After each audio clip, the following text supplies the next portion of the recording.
Hello. Today we're going to talk about androgen and how it can help improve your performance on the field. What? Androgen. Yeah. Andragogy. Ugh. Hello. My name is Jeff, and I'm here to talk about the 6 assumptions of adult learners. I'm citing the work of educator and author Malcolm Knowles and his philosophy of andragogy.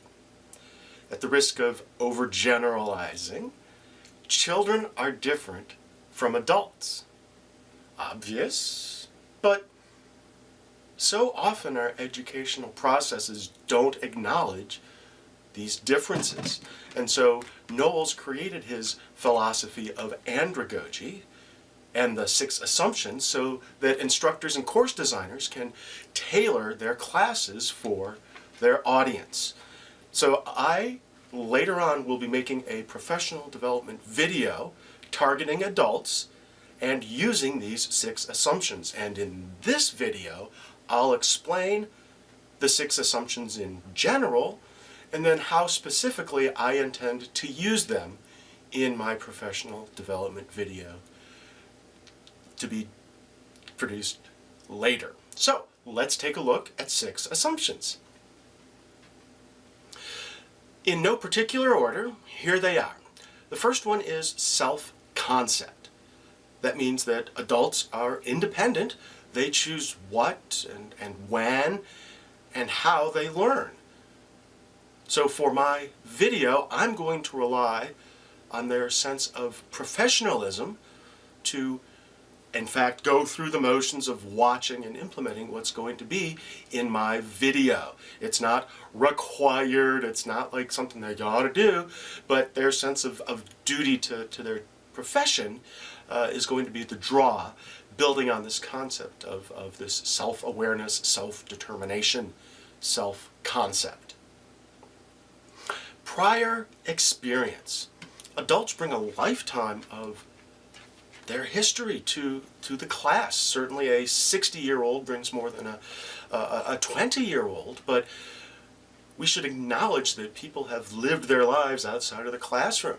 For my professional development video, I'm going to be explaining some of the technology that goes into internet and web services that people use. And so I'm going to assume people know how to use a web browser. I don't need to explain what a computer is and how when you move the mouse controller, the pointer on the screen moves. I expect that people know that. Further, I expect that people have already signed up for a variety of web services, whether it's LinkedIn or Facebook or, there's a zillion of them out there. We all use them, and I want to draw particular attention to them, and I'm expecting that people will have known this from their prior experiences. Adult learners have a need to know. They need to know why they're there. Why are they enrolled in a class, attending a seminar or a conference? In other words, what's the payoff? What's in it for them? For me and my professional development video, again, I'm going to rely on the audiences and their audiences' kind of dedication to their professional duty. They're going to watch my video and implement the practices there because it's the right thing to do to make a better class, to make them better instructors, to better their profession. So the need to know is sort of the self-improvement, dedication to duty kind of motivation. Next is a readiness to learn. Adult learners often have some sort of extrinsic cause or motivation to learn. They're not just doing it because it's fun. There's usually a reason, and that reason then is their readiness to learn. For my professional development, I think this is probably the weakest point. I don't really have any kind of response here. I think maybe just, again, with the whole professionalism, that's not much to go on, I realize, but can't win them all. And next is an orientation to learning. Adult learners need to know the impact and the use of what they're learning. What's the application? What can you do with this stuff? For my professional development video, I think there are some real tangibles to come out of it. I'm going to dig deep in, not too deep, but dig deep into some of the corners of different web applications and internet services and kind of see what's there. And I think it'll be eye-opening. This is perhaps the strongest motivator here, but you don't know that until the end. So I'm not sure how that is actually going to play out. And last, but not least, is a motivation. Usually this is an internal motivation. Yes, some adult learners are responding to immediate life issues, and that's fine, but the better kind of motivators are these intrinsic motivations. You want to be a better professional. It's the right thing to do. It'll make you a better person in whatever capacity. Whatever that is, that's internal to each of us.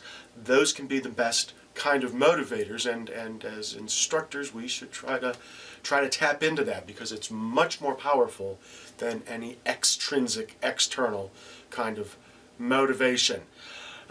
For me, in my video here again, I'm kind of struggling. I keep falling back on this whole professionalism notion, and I hope it doesn't sound like a crutch, but I think that's a lot of what I'm expecting from my audience. And there you have it, the 6 assumptions from Knowles and his philosophy of andragogy. I think it's safe to say that we all probably recognize at some level that children and adults learn differently and therefore should be taught differently, or instruction should be designed differently. But what's nice about the andragogy is that it gives us these specific items to address, and it's not a prescription. It's not like do this, do this, do this, but it's a list of things to think about, because otherwise it just becomes kind of hand-wavy generalization without really any kind of support behind it. So while andragogy may not quite measure up to the level of a theory, it's a philosophy, and it's an excellent tool for instructors and course designers to think about how to organize whatever it is they're preparing. So thanks for watching this video. I'm Jeff S. I hope you learned something, and perhaps our paths will cross again. Thanks.